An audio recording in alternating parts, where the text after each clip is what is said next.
Hello students, आप सब कैसे हो। जैसे कि आप सभी को पता है कि अभी हमने डिटेल में मेन एलिमेंट कर लिए हैं, मटेरियल, लेबर और अदर एक्सपेंसेस। अब हमने कम्बिनेशन बनाया और हमने उसके अंदर क्या पढ़ा है, डायरेक्ट और इनडायरेक्ट। क्यों जरूरी है, अब देखो आपने बेसिक चीज़ें पढ़ ली ना, अब हम आगे उसको यूज़ करोगे। ठीक है, ओवरहेड किसे कहते हैं। ओवरहेड का मैं आपको स्टार्टिंग में बता दूँ, हमने वहाँ पर 6 कंसेप्ट किए थे। Direct material, indirect material, direct labour, indirect labour, direct expenses और इनडायरेक्ट एक्सपेंसेस। ठीक है, डायरेक्ट वालों को एक साइड इकट्ठा कर दो और इनडायरेक्ट वालों को एक साइड इकट्ठा कर दो। डायरेक्ट वाले मतलब दो दो दो आपने वो बना लेने पेजेस। एक पेज पर क्या लिख दो, direct material, direct labour cost, direct expenses. Direct वालों को एक जगह इकट्ठा कर दिया और इनडायरेक्ट वालों को एक जगह इकट्ठे कर दो दूसरे पेज पर। Indirect material, indirect labour cost और इनडायरेक्ट एक्सपेंसेस। ठीक है, तो ये अलग हो गए। जो जो मैंने दूसरा पेज है ना, दूसरा पेज यूज़ किया हमने, हम कर लिया 2 पेज। ठीक है, अब मैं आपको बताती हूँ कि इसके मैंने आपसे ये क्यों कराया। देखो ओवरहेड्स के से पहले, ओवरहेड चलो छोड़ो, पहले मैंने आपको एक पहले पेज पर क्या लिखवाया, डायरेक्ट मटेरियल कॉस्ट है ना, पढ़ लिया हमने क्या होता है, डायरेक्टली इम्पोज कर सकते हैं।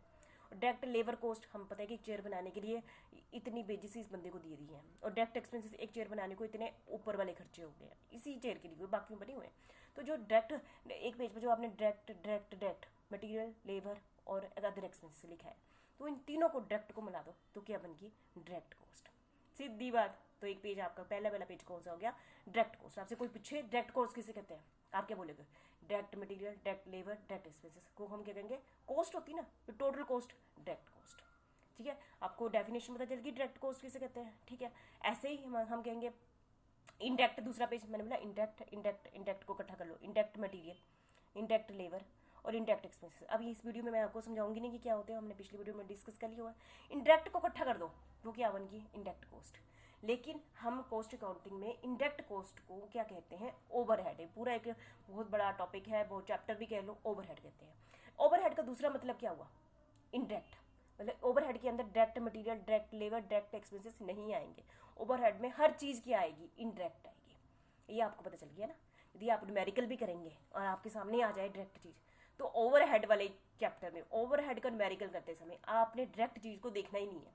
ठीक है, ओवरहेड वाले चैप्टर में आपने हर इनडायरेक्ट चीज़ को लेना है, इकट्ठा कर देना है, तो मतलब वो ओवरहेड के अंदर आ जाएगा। तो मैंने आपको ऐसे ही बता दिया, तो मतलब ओवरहेड ये चीज़ है। ठीक है, सभी इनडायरेक्ट कॉस्ट को क्या कहेंगे, हम ओवरहेड कहेंगे। ओवरहेड में भी सब डिवाइडेड, आगे मैं बस फिर डिस्कस कर लेती हूँ। ये बहुत इंपॉर्टेंट है। ओवरहेड में मैं 4 टॉपिक ले लेती हूँ। सबसे पहले फैक्ट्री ओवरहेड, मैंने आपको ना, मैंने आपको फैक्ट्री में रखा था अभी तक, जो पिछले 3 टॉपिक है। फैक्ट्री के अंदर जितने भी इनडायरेक्ट खर्चे, ओवरहेड का मतलब इनडायरेक्ट है, ये वाला topic.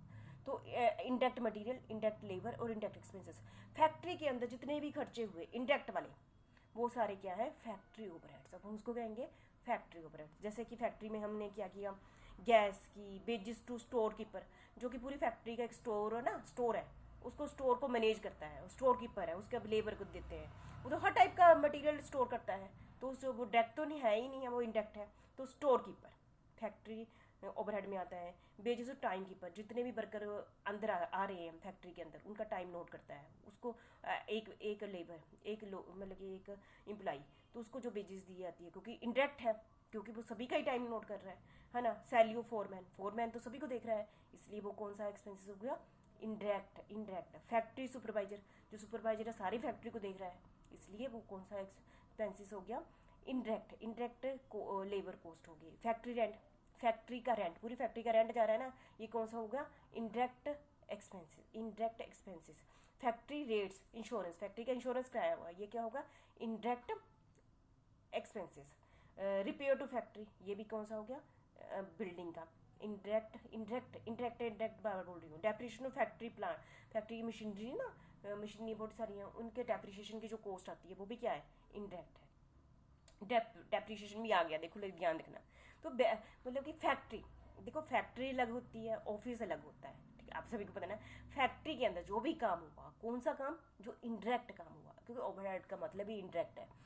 Indirect material, indirect labour, indirect expense, उसको हम क्या कहेंगे, फैक्ट्री ओवरहेड। या फिर दूसरा ये भी याद रखना, वर्क ओवरहेड भी कहेंगे, काम करके जो एक्सपेंस, उसको हम क्या कहेंगे, फैक्ट्री ओवरहेड या फिर वर्क ओवरहेड, दो नाम है इसके, ठीक है।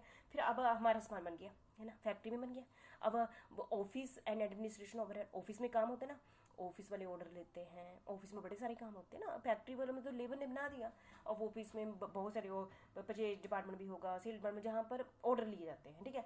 तो उनकी जो कॉस्ट होगी, वहाँ पर जो खर्चे होते हैं उसको हम क्या कहते हैं, वो भी इनडायरेक्ट ओवरहेड लग गया इसके अंदर, इनडायरेक्ट। तो वैसे भी ये इंडायरेक्ट ही होंगे, है ना। तो ऑफिस पर में ही जो प्लानिंग होती है, ऑर्गेनाइजेशन स्ट्रक्चर होता है, वो तो एक चीज़ पर तो इम्पोज किया ही नहीं जा सकता, तो वो इंडायरेक्ट ही हुए ना। जैसे कि ऑफिस में भी, जैसे मैं आपको ऑफिस का रेंट है ना, ऑफिस की बिल्डिंग का रेंट, ऑफिस की बिल्डिंग का रेंट पर ओवरहेड है ना, ओवरहेड है। ऑफिस के इंश्योरेंस, ऑफिस का इंश्योरेंस, ना कि फैक्ट्री का इंश्योरेंस अलग, ऑफिस का इंश्योरेंस अलग। डेप्रिसिएशन ऑफ फैक्ट्री, फैक्ट्री की जो एक्सपेंसेस हो गया है ना, फैक्ट्री की नहीं, फैक्ट्री की नहीं, ऑफिस की लाइटिंग, पहले फैक्ट्री की लाइटिंग की बात हो रही थी, यहाँ पर ऑफिस की लाइटिंग की बात हो रही है। और डेप्रिसिएशन ऑफ ऑफिस फर्नीचर, यहाँ ऑफिस में जो फर्नीचर है, फर्नीचर जैसे वहाँ पर ऑफिस में जो लोग बैठते हैं उनके उस फर्नीचर की जो डेप्रिसिएशन हुई है वो यहाँ पर आएगी, ठीक है। मतलब कि आपने अलग अलग ही कर देना, फैक्ट्री के खर्चे इधर और ऑफिस के खर्चे इधर, ठीक है, कोई भी टाइप का, पर कोई नहीं इंडायरेक्ट वाला। वैसे कहूँ, जो ऑफिस में मैक्सिमम खर्चे इनडायरेक्ट ही होते हैं। स्टेशनरी का खर्चा, जितने भी कागज पत्तर, प्रिंटर, ये सारे खर्चे, फीस और सैलरी, मैनेजर की सैलरी, जन क्लर्क की सैलरी, ये सारे खर्चे इंडायरेक्ट खर्चे हैं, इंडायरेक्ट खर्चे हैं। इसलिए ये कहाँ आ जाएंगे, ऑफिस एंड एडमिनिस्ट्रेशन ओवरहेड में आ गए। आपको सभी को पता ही है, बस अपने आप को वहाँ पर खड़ा कर दो कि यहाँ का एक्सपेंसेस इधर डालना, इधर है। और नेक्स्ट क्या होता है, सेलिंग एंड डिस्ट्रीब्यूशन। सेलिंग मतलब जैसे कि हमने सामान को बेचना है तो हम एडवर्टाइजमेंट करवाते हैं ना, एडवर्टाइजमेंट के खर्चे वो तो सभी चीज़ों का कराते हैं, हमारे तो कि एक एक चीज़ का कराते हैं, तो वो ओवरहेड ही होंगे ना, इंडायरेक्ट हो गए, सभी पर डिस्ट्रीब्यूट हो गए। तो सेलिंग, जैसे कि एडवर्टाइजमेंट के खर्चे है ना, टैक्स दे रहे हैं, इंश्योरेंस करा रहे हैं, शोरूम है ना, बिल्डिंग, हमने शोरूम बनाया हुआ है सामान बेचने के लिए, होते ना, आप जाते हैं सामान खरीदने, शोरूम बनाए होते हैं ना, तो किसके लिए बनाया था शोरूम, बेचने के लिए, सेलिंग एंड डिस्ट्रीब्यूशन करने के लिए। तो उसके जो भी खर्चे होंगे उसके इंश्योरेंस के लिए, और वो शोरूम की जो बिल्डिंग है उसकी डेप्रिसिएशन के खर्चे, और शोरूम की लाइटिंग है ना, पहले तो फैक्ट्री की लाइटिंग होती थी, फिर ऑफिस की लाइटिंग होती थी, अब शोरूम की बात है हो रही है यहाँ पर सेलिंग की और बेचने के टाइम, शोरूम की लाइटिंग। और शोरूम में हमने जो मैनेजर रखा हुआ है, ठीक है, शोरूम में जो सेल मैन रखा हुआ है उसको जो कमीशन देते हैं, और सेल के टाइम में जो बंदा रखा हुआ है जो सामान लेकर रहता है, पैकिंग है ना, तो उसको जो वेजेस देते हैं, पैकिंग चार्जेस, उसमें जो पैकिंग के चार्जेस करते हैं है ना, वो सारा इसमें आएंगे। और इसमें जो डेप्रिसिएशन की गई है तो ये सारा इसके अंदर आ जाएगा, ठीक है, आपको क्लियर होगा, ठीक है।